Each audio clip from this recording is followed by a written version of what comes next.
Ya, saya buka dulu ya. Baik, Assalamualaikum warahmatullahi wabarakatuh. Selamat malam, sahabat pembelajar kampus desa dimanapun Anda berada, juga para sahabat pembelajar psikologi Indonesia. Bertemu kembali setelah kita jeda 2 minggu di program psikologi kita. Kali ini di serial yang keenam, psikologi kita akan membahas tentang membangun keilmuan psikologi melalui budaya akademik yang otentik. Pada malam ini kita akan ditemani dengan fasilitator pembelajar kita, Muhammad Abdul Hakim, PhD. Beliau adalah lulusan dari Messi University. Beliau sedang aktif sebagai staf pengajar di Universitas Negeri 11 Maret Solo. Topik yang diberikan oleh Bung Yusuf Ratu Agung ini cukup berat, yaitu membangun tradisi psikologi, akademik psikologi yang otentik di Indonesia. Tetapi pada kesempatan kali ini saya hanya ingin fokus pada satu hal, yaitu eksplorasi konsep-konsep psikologis berbasis budaya. Dan topik ini saya ambil sebagai sebagai bahan awal untuk mendiskusikan satu hal yang lebih fundamental, yaitu mengenai kemerdekaan berpikir dan mengembangkan gagasan di dalam komunitas akademik psikologi di Indonesia. Bagi teman-teman, sebagian rekan-rekan yang mengikuti diskusi Promovendus di program doktoral UGM, sebagian materi itu saya sampaikan di sana. Saya akan ulas kembali, tetapi juga dengan beberapa pendalaman. Salah satu hal yang selalu saya sampaikan pada saat diskusi sebelumnya adalah bahwa masih minimnya keberanian teman-teman peneliti psikologi Indonesia untuk mengembangkan gagasan secara mandiri. Sebagai informasi bahwa hampir lebih dari 90% paper atau hasil penelitian yang dihasilkan oleh rekan-rekan psikologi Indonesia itu memperoleh penolakan desk rejection di berbagai jurnal yang bereputasi. Misalnya salah satunya adalah Asian Journal of Social Psychology. Bukan masalah soal metodologi ataupun bahasa, karena dua hal itu sesuatu yang bisa ditoleransi dan bisa dikembangkan lebih lanjut, tetapi yang lebih krusial dari itu adalah banyak sekali artikel-artikel atau hasil penelitian dari Indonesia itu kekurangan apa yang saya sebut sebagai imajinasi teoritis. Dan imajinasi teoritis itu berangkat dari masih banyak sekali teman-teman kita yang belum mencapai kemandirian dalam mengembangkan gagasan atau konsep-konsep ilmiah psikologi. Saya mengulangi dengan hal yang sama bahwa tahun kemarin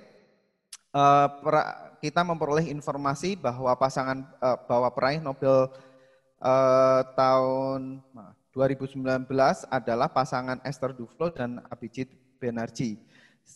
Dan yang lebih menarik adalah bahwa Esther Duflo itu pertama kali mengembangkan gagasannya yang kemudian menghantarkan dia memperoleh Nobel itu dari hasil penelitian disertasi, dan penelitian disertasi itu dia kembangkan dalam konteks Indonesia.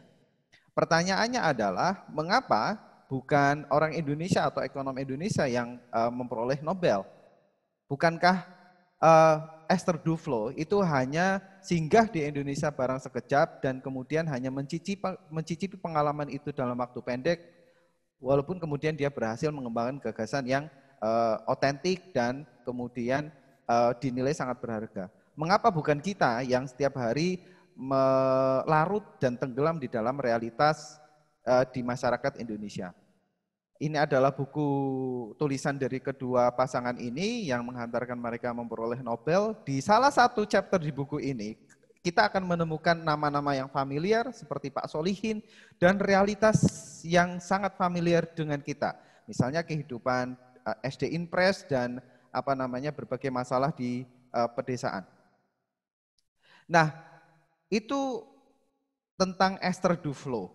Saya ingin beralih ke hal lainnya, yaitu Sir Isaac Newton.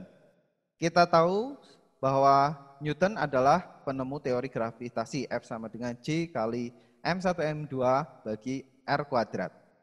Nah, temuan Newton ini kemudian menjadi salah satu tonggak revolusi saintifik di dunia pada saat itu. Nah, konon ceritanya Sir Isaac Newton memperoleh insight tentang teori gravitasi ketika dia sedang berpikir secara mendalam di bawah sebuah pohon apel dan kemudian melihat ada satu buah apel jatuh ke tanah. Nah, pertanyaannya adalah kira-kira sebelum Sir Isaac Newton ada berapa juta manusia Homo sapiens yang melihat apel jatuh dari pohon? Saya kira dan semua orang pasti hakul yakin bahwa Newton bukanlah satu orang pertama di dunia ini yang melihat apel jatuh dari pohon. Pertanyaannya adalah, ada jutaan orang yang melihat realitas yang sama, tetapi mengapa Sir Isaac Newton lah yang kemudian mendapatkan insight, kemudian mengembangkan teori gravitasi. Walaupun ini dua hal atau dua kasus yang berbeda, tetapi pada prinsipnya itu sama, yaitu banyak sekali orang melihat realitas yang sama, tetapi hanya orang-orang tertentu yang kemudian berhasil mengembangkannya menjadi sebuah konsep atau teori yang kemudian bersifat universal. Nah, orang-orang seperti Newton dan Esther Duflo itu melihat realitas yang sama, tetapi pada dasarnya mereka memiliki kerangka berpikir yang sangat berbeda dengan orang kebanyakan. Ketika Newton melihat apel jatuh dari pohon, dia sebelumnya sudah berpikir secara mendalam tentang satu hal spesifik, yaitu tentang mengapa benda-benda jatuh tidak ke atas, melainkan ke bawah. Oke. Jadi, dan bukan berarti Newton baru menemukan teori pada saat duduk di bawah apel pohon. Dia sudah berkutat dengan hal itu dan sudah mengembangkan gagasan-gagasan, walaupun kemudian puncak dari gagasan tersebut terbentuk secara lebih jelas pada momen yang spesifik saat itu. Jadi dengan kata lain bahwa orang-orang seperti Esther Duflo dan Sir Isaac Newton pada dasarnya mengamati realitas dengan perspektif tertentu, dengan kerangka, dengan perspektif, dengan cara pandang yang memiliki sensitivitas teoritis. Nah, itulah yang kemudian saya lihat masih kurang di antara para ilmuwan peneliti psikologi di Indonesia, yaitu sensitivitas teoritis yang memungkinkan mereka mengembangkan gagasan-gagasan baru berdasarkan pengamatan dan pengalaman empiris mereka di dalam realitas masyarakat dan budaya Indonesia.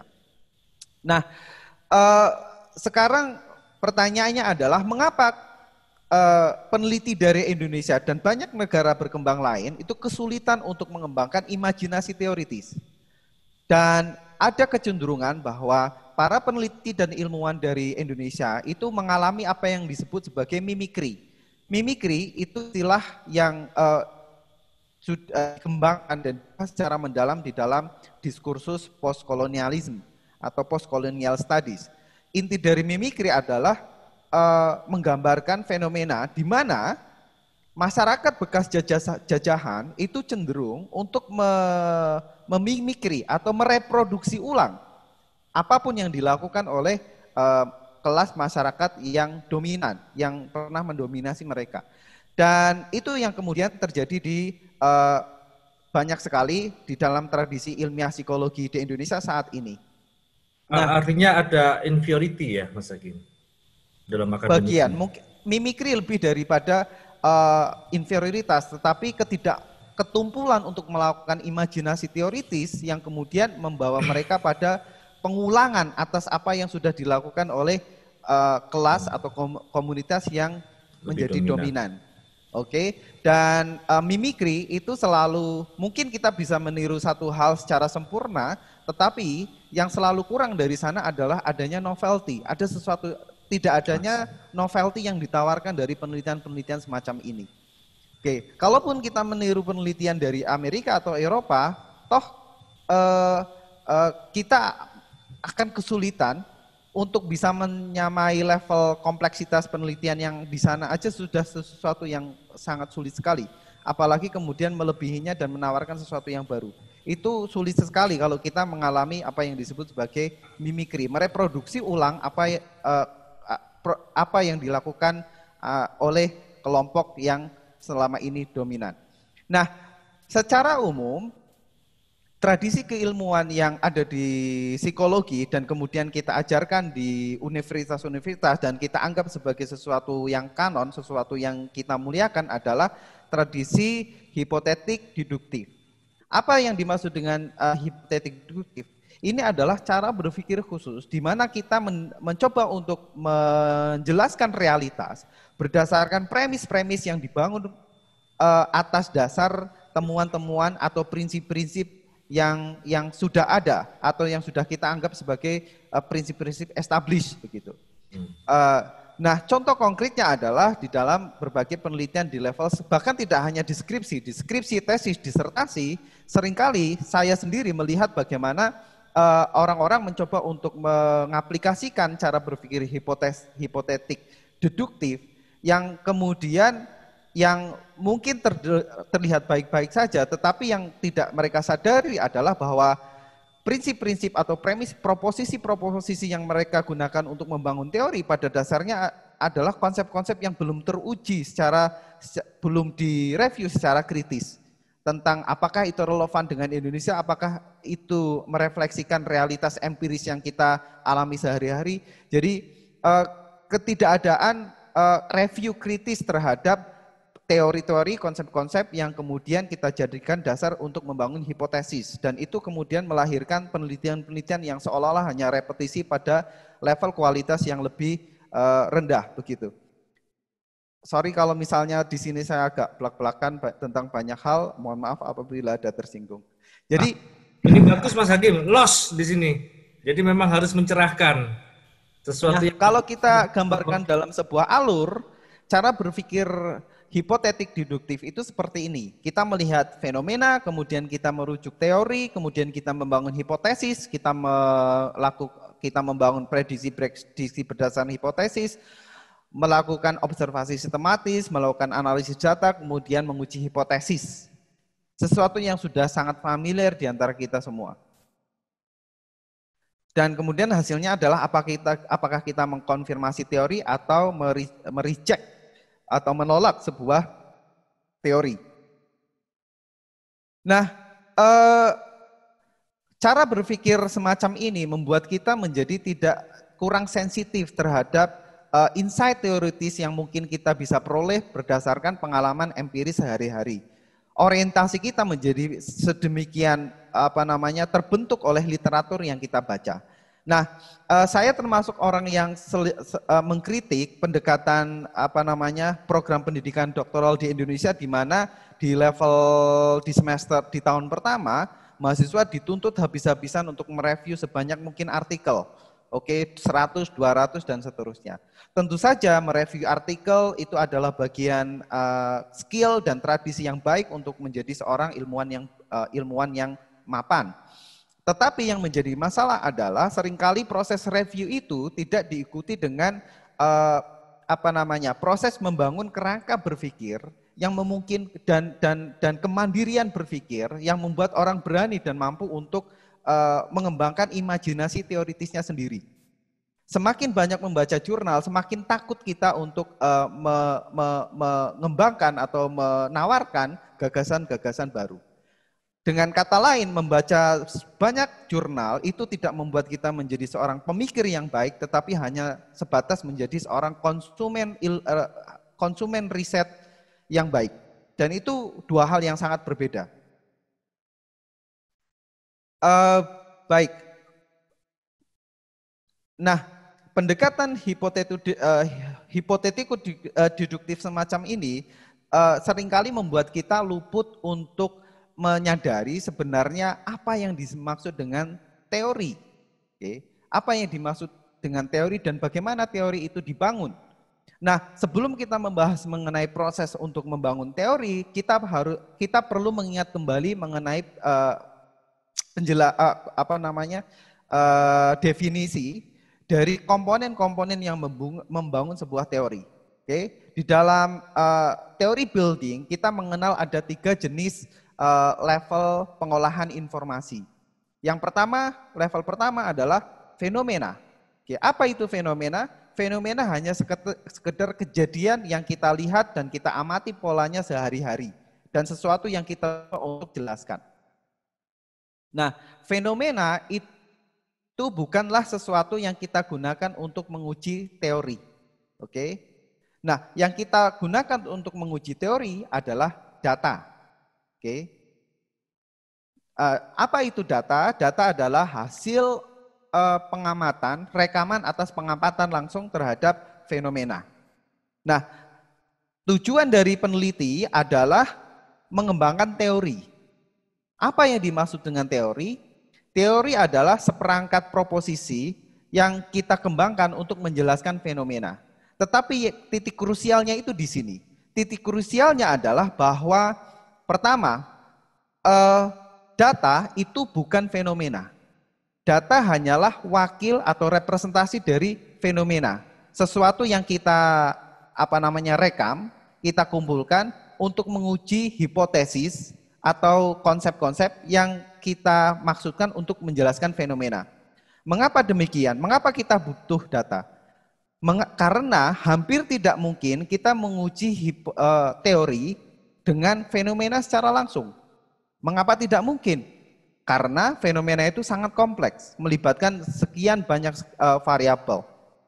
Oke, jadi yang bisa dilakukan oleh seorang peneliti adalah mengamati fenomena, kemudian menderivasi, memilih wakil representasi dari fenomena tersebut dalam bentuk data, dan dengan data itu kita menguji teori kita. Oke, jadi untuk tahap ini kita perlu pegang dulu perbedaan antara fenomena, data, dan teori. Nah, bagaimana relasi sebenarnya di antara teori, fenomena, dan data?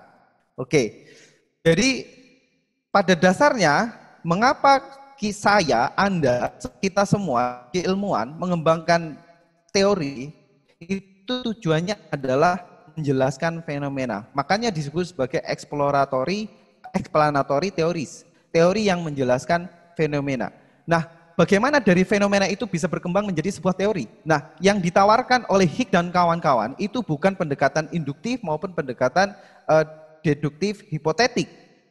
Yang dia propose dalam hal ini adalah cara berpikir abduktif.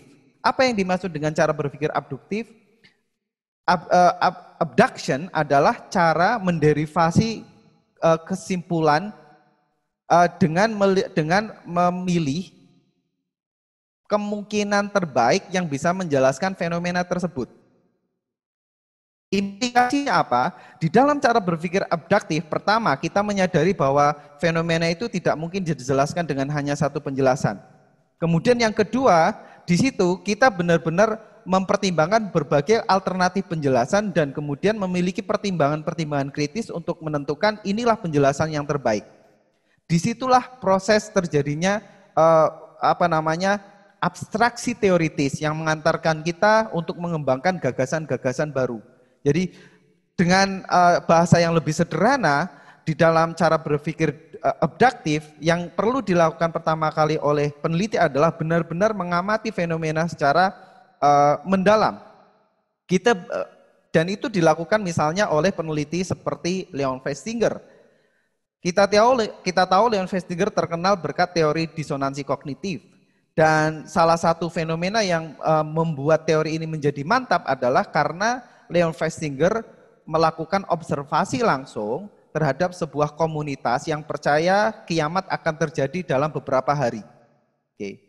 Nah, yang menjadi pertanyaan dari Leon Festinger adalah apa yang terjadi di dalam diri orang-orang ini ketika apa yang mereka yakini bertabrakan dengan realitas. Oke. Nah, dari situ, dari fenomena itu, bahkan dia melakukan studi seperti etnografer, masuk ke dalam komunitas, menyamar dan melakukan pencatatan secara mendalam. Nah, dari pertanyaan tersebut kemudian dia mengembangkan alternatif jawaban.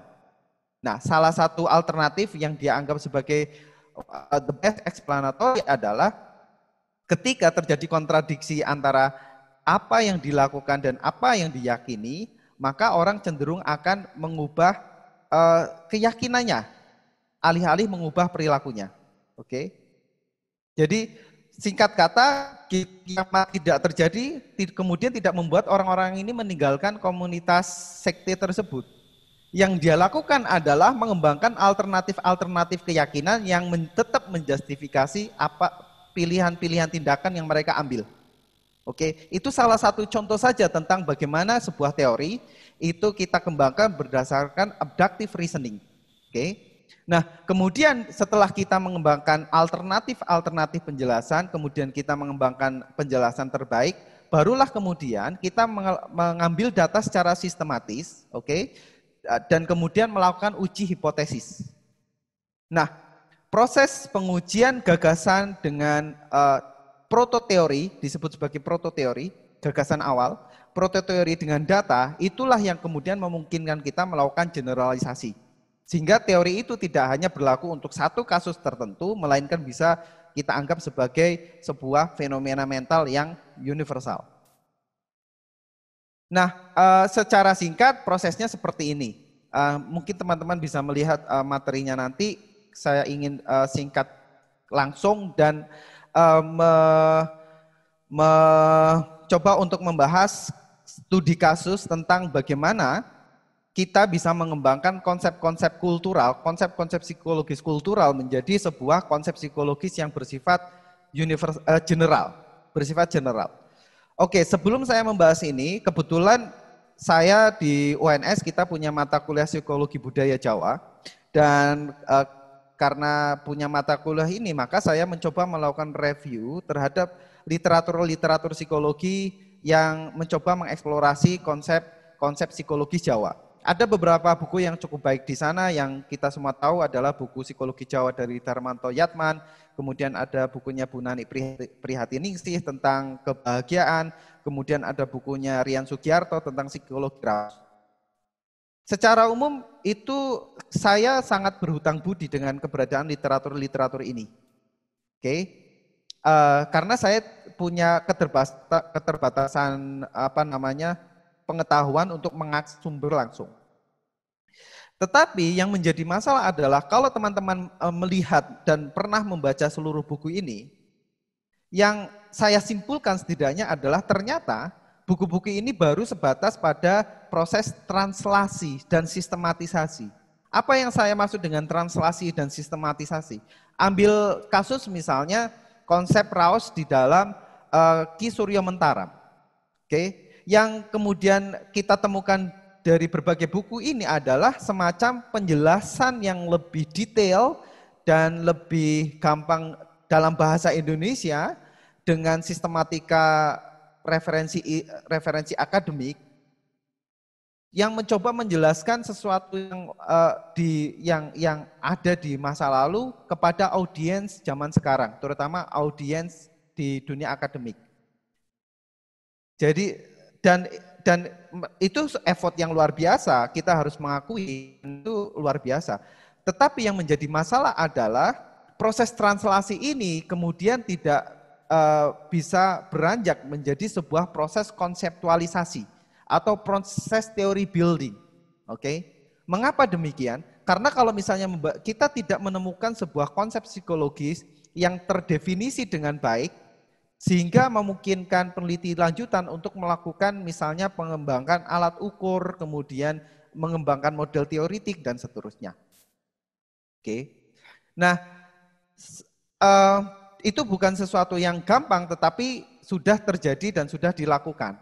Misalnya konsep mindfulness. Semua orang orang psikologi saya kira dan bahkan publik itu sekarang sudah cukup mengenal konsep mindfulness. Nah, dari mana mindfulness itu berasal? Semua orang tahu itu berasal dari konsep dalam tradisi Buddha. Dalam bahasa Pali, mindfulness itu adalah sati atau awareness. Oke, sati atau awareness. Tetapi apakah para praktisi mindfulness di psikologi sekarang itu belajar mindfulness dari konsep sati di Buddha? Tentu saja tidak. Oke, lalu pertanyaannya adalah bagaimana proses intelektual yang memungkinkan konsep spesifik yang namanya sati di dalam tradisi Buddha ini menjadi sebuah konsep psikologis yang sekarang bisa disebut cukup mapan, mindfulness. Oke, jadi popularitas mindfulness baik dalam literatur saintifik maupun publikasi populer itu sangat berhutang budi pada seorang peneliti yang namanya Kabat-Zinn dan tentu saja dengan kawan-kawannya. Pada tahun 1970-an, Kabat-Zinn mulai tertarik untuk meneliti secara sistematis konsep yang disebut sati ini. Nah, apa yang sebenarnya dilakukan, apa yang sebenarnya dimaksudkan konsep sati di dalam praktek Buddha sati ini? Nah, di dalam tradisi praktik Buddha, sati itu adalah sebuah metode untuk mengidentifikasi pikiran yang menciptakan kesengsaraan. Kita tahu Buddha adalah seorang pemikir yang termasuk punya yang pertama kali mengatakan bahwa sumber kesengsaraan itu sebenarnya adalah pada diri sendiri di dalam cara berpikir. Oke. Nah, sati merupakan derivasi praktis dari ajaran semacam itu yang kemudian melatih para Buddhis dan juga para calon Brahmana, bukan Brahmana, pada pendeta, para biksu para biksu atau untuk biksuni mengidentifikasi di dalam dirinya cara berpikir apa sih pola pikir saya yang kemudian melahirkan kesengsaraan. Oke. Nah, dari situ Kabat-Zinn melakukan konseptualisasi, melakukan pengamatan dan kemudian mencoba larut ke dalam fenomena, mengamati secara dekat apa yang dimaksud dengan sati, bagaimana orang melakukannya, bagaimana efeknya terhadap individu dan seterusnya. Oke. Kemudian yang dia lakukan tidak kemudian menerjemahkan sati ke dalam bahasa Inggris kemudian selesai, tidak. Satu bagian yang cukup krusial dalam hal ini adalah proses abstraksi teoritis atau konseptualisasi psikologis atas praktek sati di dalam tradisi Buddha. Kemudian dari sana dia mendefinisikan, dia orang pertama yang kemudian mengajukan definisi formal dari mindfulness. Dia mengatakan mindfulness adalah sebuah proses training yang bertujuan untuk mengembangkan metakognitif dari meditator dan mengembangkan keterampilan kontrol diri yang bertujuan agar si praktisi ini mampu menjaga situasi mindfulness dalam kehidupan sehari-hari. Nah, kalau kita tanya ke praktisi Buddha asli, mereka tidak mampu memberikan jawaban yang bersifat tidak mampu mendefinisikan, memberikan definisi secara formal tentang apa yang mereka lakukan dan praktekkan. Walaupun mereka tentu jauh lebih ahli daripada Kabat-Zinn. Lebih lanjut kemudian Kabat-Zinn mengidentifikasi features of mindfulness. Kemudian dia mengatakan feature mindfulness itu ada 4. Self-regulation of one attention, kemudian directing to one awareness to internal or external experiences, metacognitive consciousness, adapting, accepting attitude. Nah, inilah yang kemudian menjadi definisi mindfulness yang digunakan dalam berbagai literatur psikologi. Diuji secara empiris, diukur secara empiris berkali-kali dan menunjukkan hasil yang cukup robust. Nah, mengapa penting untuk melakukan konseptualisasi? Karena di dalam psikologi, konseptualisasi memungkinkan kita untuk melakukan penelitian pada level lanjut.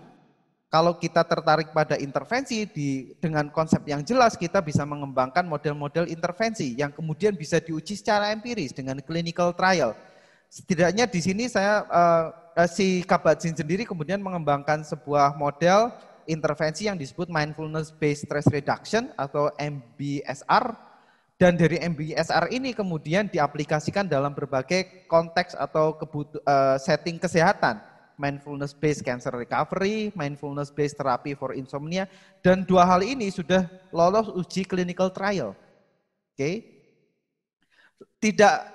Tidak hanya intervensi, dengan adanya konsep yang jelas kemudian memungkinkan penelitian lain mengembangkan instrumen-instrumen untuk mengukur tingkat mindfulness. Lahirlah beberapa instrumen yang sudah standar sekarang, misalnya Freiberg Mindfulness Inventory, the Kentucky Inventory of Mindfulness Scale, KIMS. Nah, apakah kemudian kita tidak bisa melakukan hal yang sama untuk konsep-konsep kultural yang ada di Indonesia? Nah, yang menjadi masalah sekarang adalah orang seringkali tidak mampu memisahkan antara proses eksplorasi ilmiah dengan hanya sekedar translasi, membahasa ulangkan tradisi ke dalam bahasa psikologi, atau juga yang seringkali bermasalah adalah orang terjebak ke dalam etnosentrisme. Oke, ketika dia melakukan eksplorasi ada asumsi bahwa yang dia eksplorasi pasti sesuatu yang unik, sesuatu yang lahir di sini dan hanya berlaku di sini. Oke, itu kecenderungan etnosentrisme di dalam penelitian psikologi budaya. Nah, menurut saya kita sebenarnya bisa melakukan konseptualisasi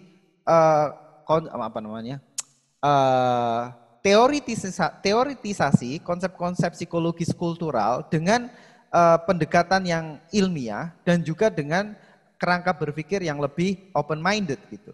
Dan dalam berbagai studi di Jawa misalnya dalam tulisan filosofer Parahyangan Maranatha tidak salah F.X. Sugiarto kalau tidak salah, dia mengidentifikasi ada 7 konsep yang cukup sentral di Jawa dan menurut saya ke-7 konsep ini punya potensi untuk dikembangkan menjadi sebuah konsep psikologis yang bersifat general. Misalnya konsep tentang relo, non-attachment, kemudian trimo, walaupun gratitude itu sudah menjadi sebuah konsep yang standar, kemudian prihatin. Saya personal tertarik dengan konsep prihatin ini karena saya belum melihat padanannya yang equal dengan konsep-konsep psikologis yang ada. Kemudian Teposuliro dan lain sebagainya. Baik, saya kira itu saja untuk memantik diskusi malam ini. Monggo kalau ada pertanyaan, saya suka misalnya ada yang mengkritik, menyanggah apapun yang bisa memperkaya diskusi kita malam ini. Matur nuwun. Monggo saya kembalikan ke Mas Yusuf. Oke, terima kasih Mas Hakim. Demikian pemicu diskusi awal kita. Jadi bagaimana sebuah teori itu selayaknya dikembangkan. Ada pertanyaan apa? Ada statement yang menarik yang menunjukkan bahwasanya psikologi kita itu perkembangannya stagnan di Indonesia. Karena apa? Karena kekurangan sisi kritis atau imajinasi teoritis. Imajinasi teoritis. Yang kalau ditarik mundur-mundur itu karena mimikri tadi.